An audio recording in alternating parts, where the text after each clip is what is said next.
I'm Algenon Cash, and you're locked in. Today, we're spotlighting a homegrown success story right here in downtown Winston-Salem, Broad Branch Distillery. My guest is lead distiller Don Jenkins.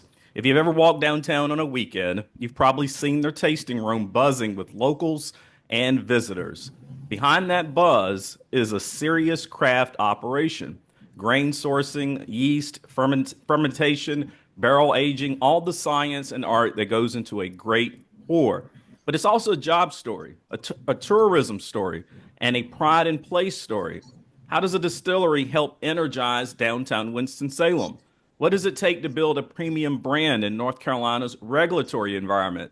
And where are the opportunities for local farmers, restaurants, and creatives to plug in? We'll get into all of that and maybe a few tasting tips right now with Don Jenkins from Broad Branch Distillery. Don, thank you for locking in with me. How are you? I am well, Algenon. Thanks for having me. Well, I am. We've been planning this for most of the summer. I had an opportunity to meet you a couple of months ago when I was visiting with Broad Branch, and really enjoyed some of the insights that you were providing, not only about our community, but also about distilling right here in North Carolina.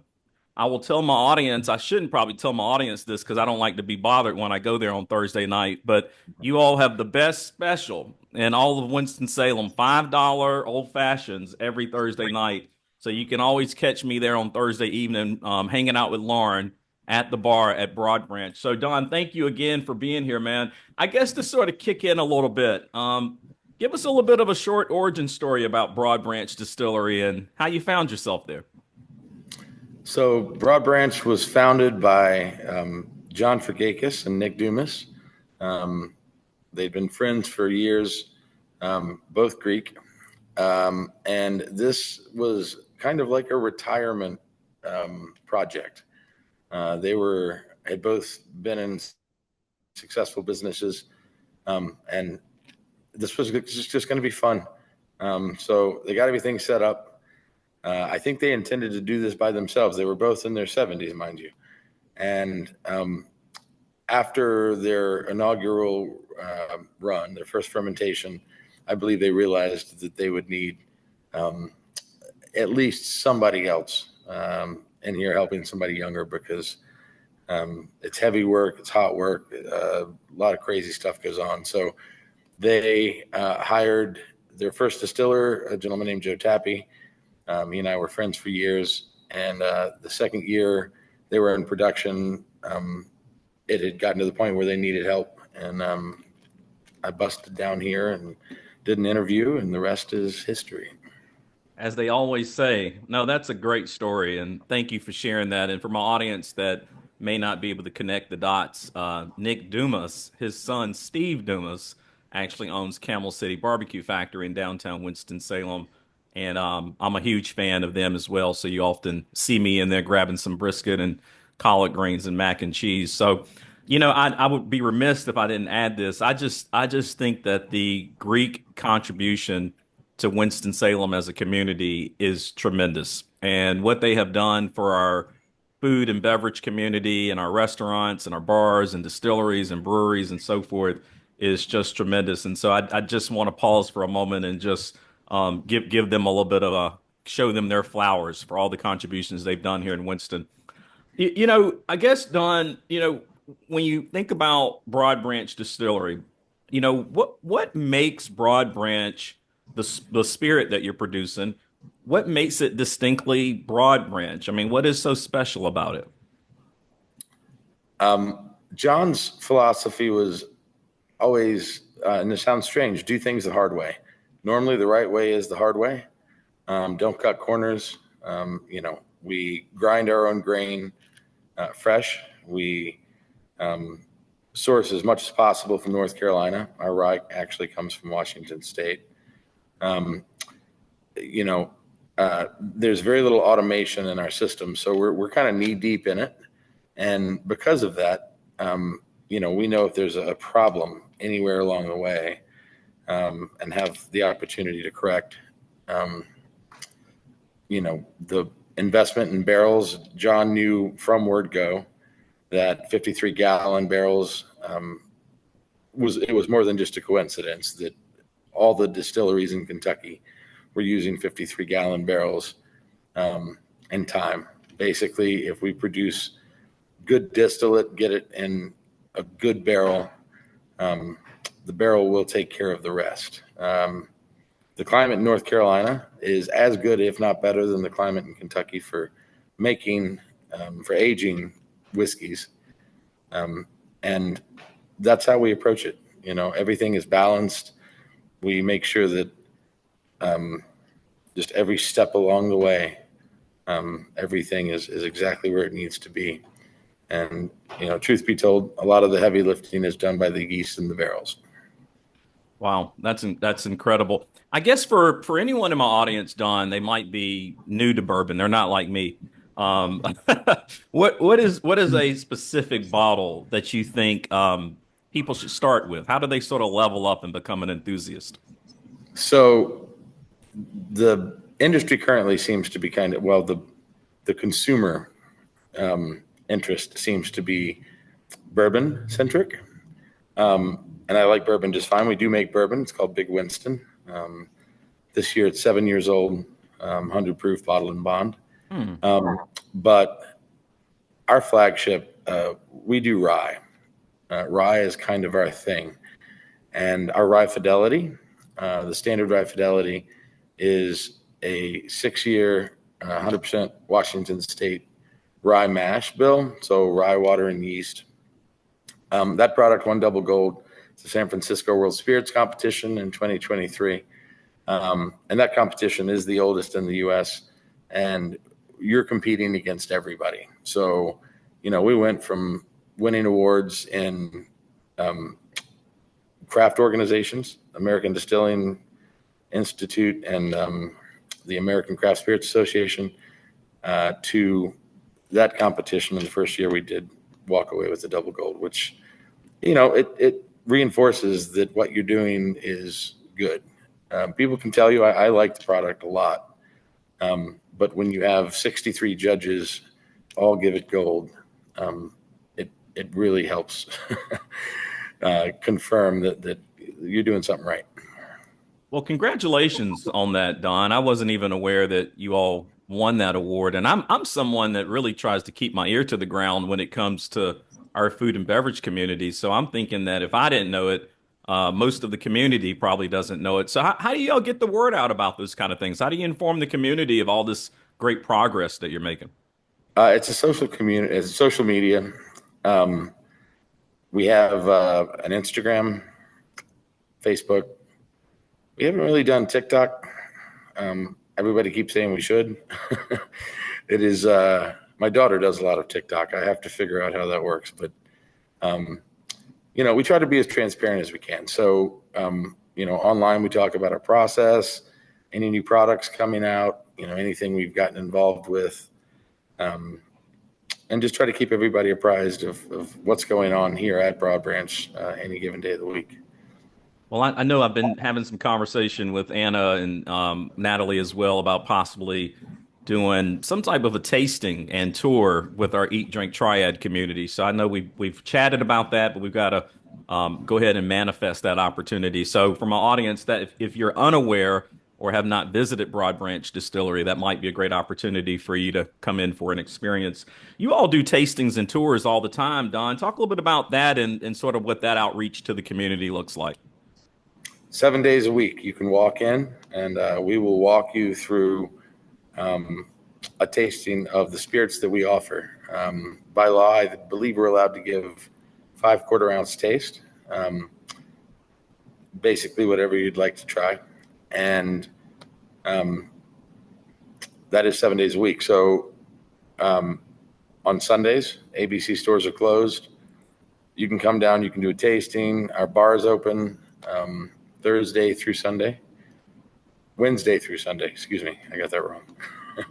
And we just partnered with Sealbox online. We have a lot of people come through from out of state. We, I guess, are on their whiskey trail, and they'll buy a bottle, but up until recently, there was no way for them to, other than to revisit to grab another bottle. And now they can go to sealbox.com, where they can pick up our Rye Fidelity, the Big Winston Bourbon.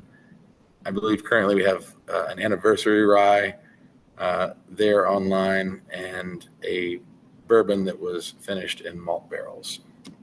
You may have done the wrong thing, Don, letting people know you have alcohol on Sunday. You might have a line out the door. People, the word gets out about that as well. But no, I was unaware that you could actually still do tastings, alcohol tastings on Sunday. So that's actually some good information. When I listen to you, yeah, when I listen to you, I can pick up on that passion that you have for the product that you're creating. Talk a little bit about the quality control. What are some non-negotiables that basically go into every bottle? If you can't enjoy it neat, it doesn't go in the bottle. We figure if we get to that point, then cocktails are a no-brainer. So with any of our spirits, if you enjoy spirits neat, our policy is that you have to be able to enjoy these neat. And so that is the criteria. We will, taste along the way. We haven't had really many problems. Like barrels are pretty amazing. On rare occasion, we'll run into an anomaly that we can't necessarily explain, but it's far and few between. Yeah, last week I had Stephanie Pace Brown on the show. She's the president CEO of Visit Winston-Salem. And we were just talking about how tourism really is an economic development generator.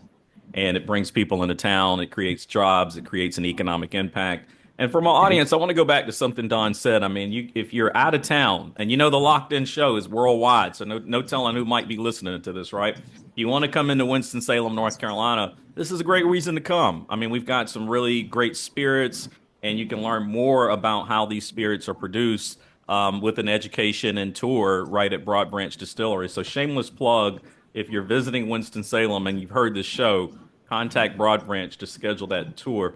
You had provided me a couple months ago with a white paper that I took a look at, and it was talking a little bit about some of the North Carolina regulations around distilling. And one of the points that I saw in here that I thought was really, really interesting, I was not aware of this.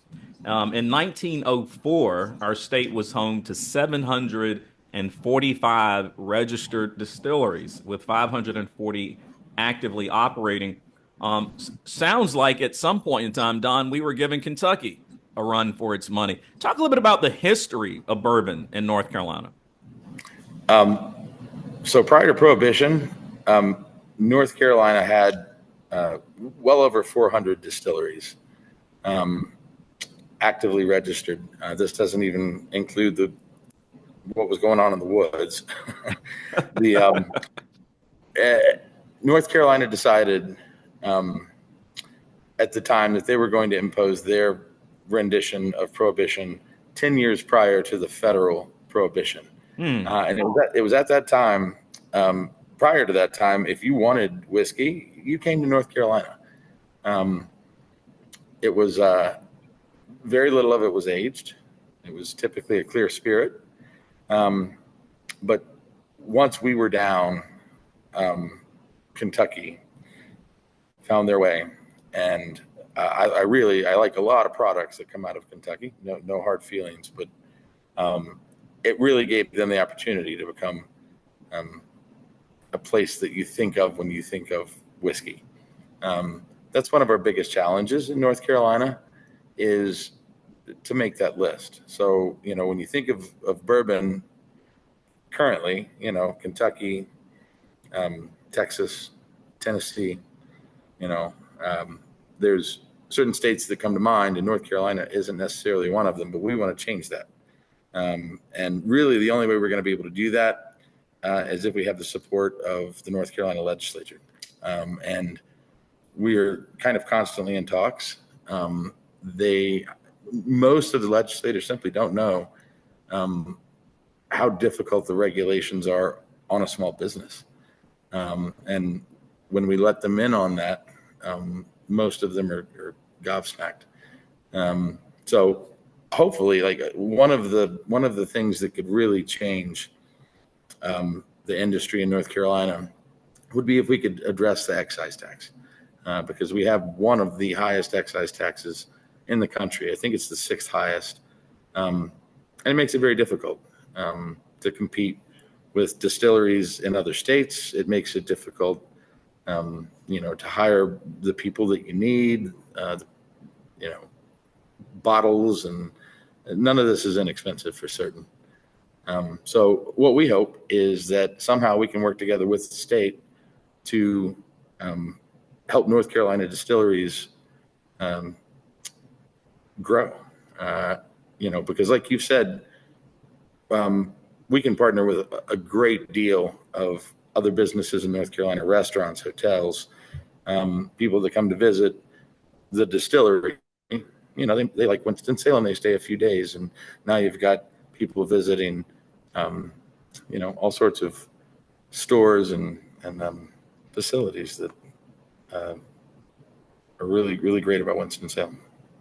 Don, I like your vision, and you and I think the initial day that we met, we were having some conversations about how we can reimagine our city, and which means we're going to have to look at a lot of creative things in order to be able to grow and create jobs and sustain some of the development and investment that's happened downtown. So I really love what you're saying. I'm not joking here. There are a few state legislators that listen to the show.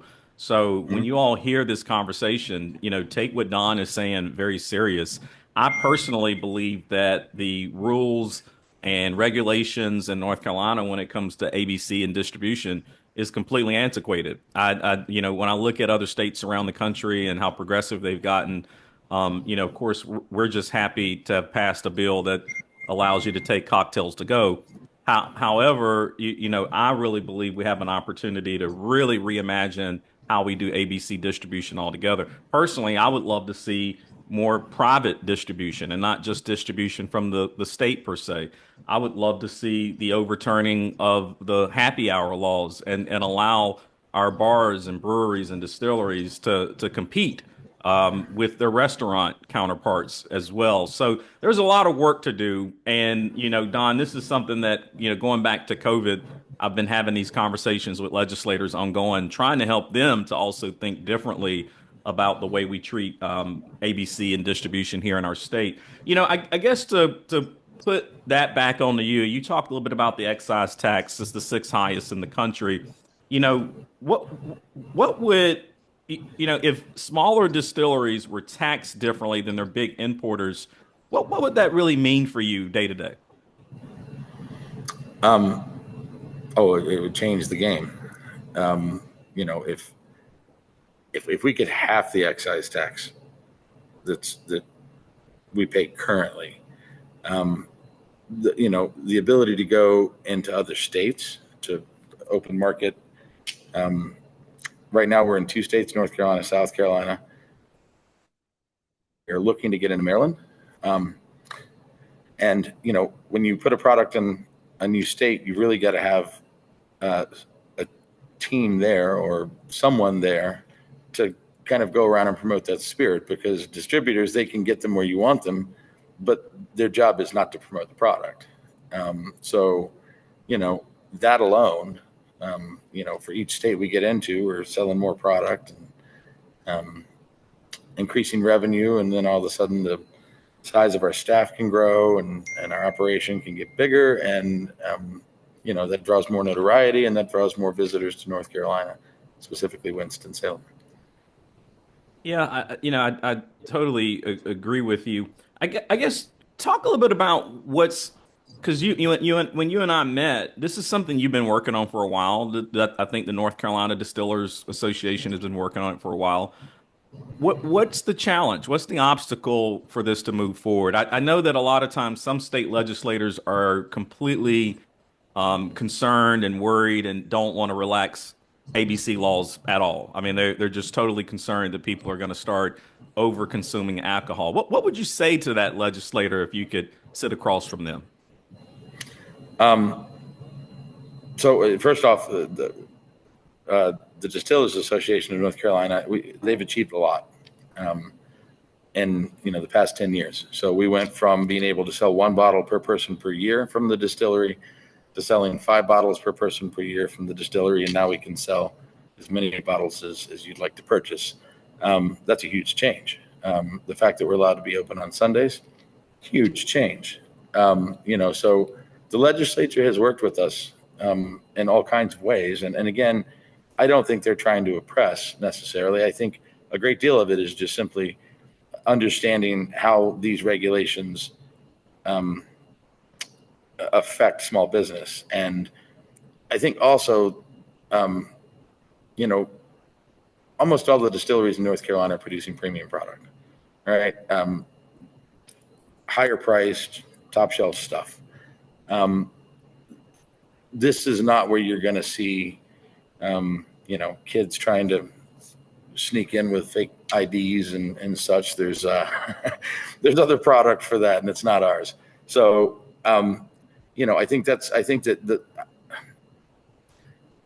we see this all the time. We see the culture. We see who comes in. We see how people consume. And I think these are things that, most legislators don't get to see. It also depends on your life experience. Like if you grew up at a certain time, things were different, and the way that people consumed alcohol was different. I think these days there's, you don't have your jack guys and your gym ladies. It's, everybody collects lots of different stuff. And basically it's our goal just to kind of make it into the rotation. It's more about like sharing, alcohol can take a great experience and make it fantastical. It adds that sparkle, if consumed properly, of course. And, we're the first to admit that, if used improperly, alcohol can be a dangerous substance. But, not only ourselves, but other distilleries in North Carolina are absolutely willing to address that and do whatever we can to mitigate.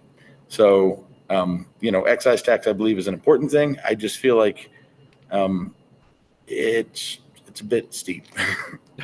Yes, well, six eyes in the country does sound a bit steep, especially for a fairly conservative legislature who prides themselves on taking such great care of our small business community. You would think this is something they're looking hard at.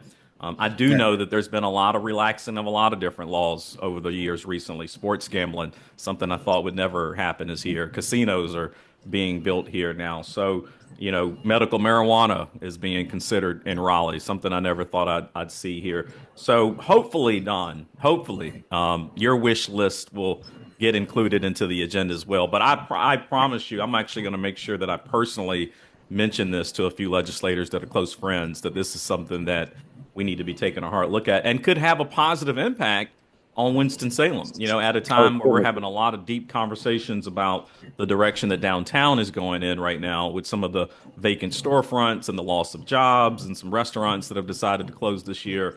I think any kind of regulatory relief that we can get will be really helpful. When I was at your place this past Thursday, you all had a big event there. Normally it's almost like a one-on-one date that I have with Lauren on Thursday night, but you guys had a great crowd in there. I love the energy. I actually had to sit outside, which was actually fun. And there was great energy outside, and people were going to the food truck. People were talking, people spilling out onto Trade Street. Talk a little bit about that part of your business. I mean, you're downtown, you're right in the central business district. What type of impact do you feel like you're making in that entertainment district that you're located in? This entire facility, Big Winston, it's Big Winston, used to be Big Winston Warehouse. I think they still call it that. It houses Fiddle and Fish, Broad Branch, and Celestial Wellbeing. And, it's a place to have a good time. We don't, in our bar we have one television, and it's generally, some obscure movie playing. It's about conversation and reconnecting with people. Which is something that I think, our society desperately needs. It's so easy to disconnect with devices and so much information at fingertips. And, it's nice to be able to slow down, have a great cocktail and reconnect. I think that experience, to really kind of get an idea of what goes on here, to really kind of see the way that our community interacts here with this facility is to come down. We educate people on alcohol, how it's made, what not to do for certain. And, it's about enhancing your life. It's about taking, like I said, those moments that can be great and making them extraordinary, and enjoying friends that you may not have, seen in long times. I think the same with the legislators. I think for them to truly understand what's going on, especially people that have concerns, they need to come down, and they're all welcome anytime, and just kind of see what we do. I think when you finally get to see firsthand how we function, a lot of that fear is eliminated. Like, you understand better that our goal isn't to get everybody drunk. That's by no means what we do. So, if you haven't been down to visit, we're open 7 days a week. Stop by anytime. Our tastings are free. Our bar opens Wednesday through Sunday. Some of the best cocktails in town. I can say that because I don't make any of them. We welcome you anytime. No, I would. In fact, I'll extend a personal invitation. Come hang out with me on Thursday night. Come hang out with me and Lauren at the bar. Experience Broad Branch. You might not like old fashioned. She can make you something different. That's totally fine. So come on down and hang out with us. Or if you have time on a Saturday, go down and grab a tour and just hang out downtown and explore some of the other businesses that are nearby to Broad Branch as well. All right, Yeah. Don, I'm running out of time, but I got to work in two last questions. So I'm gonna get you to give me quick responses to these. But I'm curious to how Broad Branch shows up beyond just the bottle. So what type of collaborations or partnerships do you do in town? I mean, are you working with other restaurants on dinner pairings? I mean, where else can we see Broad Branch show up in Winston-Salem? 100%. We actually did a pairing at the Kempton just a couple of weeks ago. The chef there did a fantastic job. And we just went course by course, pairing cocktails and neat pours with, the different courses of the dinner that he put together. It was a great experience. Everybody had a good time. We do, we typically will jump at any opportunity to collaborate. Sometimes it can be difficult because it is alcohol, but, trying to think right off the top of my head of what else goes on. I'm kind of in charge of production. That's the schedule that's in my head. You're not the marketing person. I No, totally get it. Yeah, but I missed some of I'm it. sure Anna is nearby, and she's probably got three things that maybe you missed, but that's okay. You're I'm sure. doing a great job. I guess this is the question I want to end on. For my audience, what's on the horizon for Broad Branch Distillery? What can we look forward to when we look at what you all are doing in downtown? Couple of things. So we have a new product line coming out. Hopefully by the end of the year. We're trying our best to get this to happen. It's a brand called Tradecraft. It is a brand we can blend under, deal with either sourced whiskeys potentially from other distilleries in North Carolina. This first release is a 13-barrel blend. We had Nancy Fraley, who is a rock star in the whiskey business, to come in, and she's a master blender. Spent a couple of days here. We put this together. We've talked back and forth. She's in California, and the blend is ready. We've got it together. We've got the bottles. Basically, we're holding up on labels, which oftentimes is the case. It is, oddly enough, one of the most difficult parts of the process. And starting, I think, within a month, we're going to have two special releases. We've got a cast strength rye coming out. This is one of the best we've released so far. And we've got a 6-year rum. And then near the end of the year, I'll give you the lineup, and then we can finish this up. I've got around November, an 11.5-year anniversary rye. We've got some of the oldest stock in North Carolina. 8.5-year anniversary bourbon.